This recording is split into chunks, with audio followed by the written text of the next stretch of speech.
I'm Alistair Webster from Melbourne in Australia. I started the EastWeb Fund about 3 years ago with some friends of mine.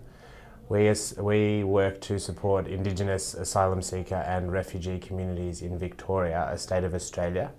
We provide small grants and in-kind support, including the provision of volunteers and other skilled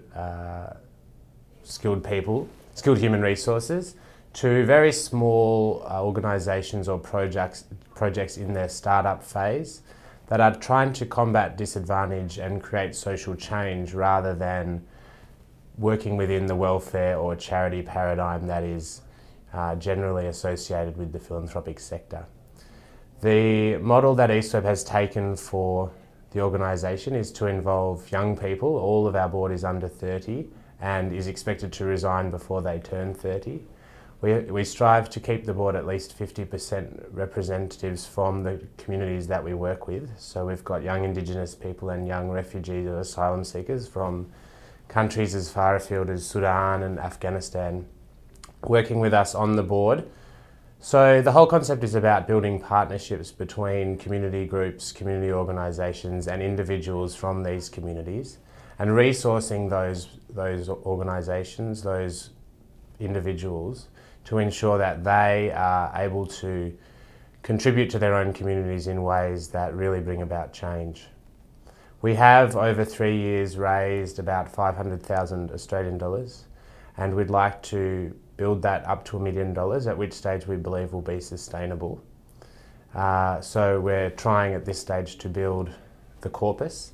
We're a sub-fund of the Melbourne Community Foundation, so what we do is invest that corpus and only spend the interest on our grants. So once we have built a corpus to a certain size, we will become sustainable into perpetuity.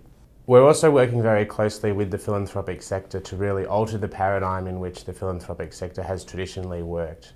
We believe that by adding a youth voice and also the voice of the communities who the philanthropic sector pertains to be serving, we're actually shifting the dynamics between grantor and grantee, such that the traditional grantee is involved in the grant-making process, and together those who have been generally associated with grant-making and those who have been as traditionally associated as grant recipients can work together to develop solutions to long-standing issues which have not been addressed by the traditional ways of doing things.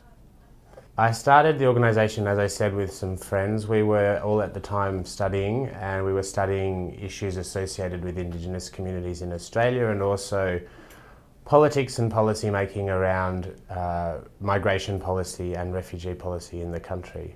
We were at the time feeling quite powerless in the ways we were approaching our involvement in the community. So we sat down and tried to think about the ways in which we could contribute to those communities, and we realised very quickly that we didn't have the solutions to those issues, but in fact solutions to the issues would come from the communities themselves, hence the model we've tried to use, which is really based around community engagement, high engagement with community groups and working in partnership with those groups.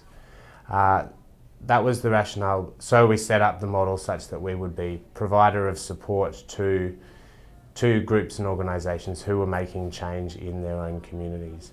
Since we started, we've contributed over $50,000 in grants of just $2,000 into projects that include Sudanese sewing groups, Indigenous radio programs in schools, catering companies established by asylum seekers, Sudanese basketball teams, a Liberian women's group, a traditional recording program of Sudanese songs, to name just a few. Do you have any big projects going forward?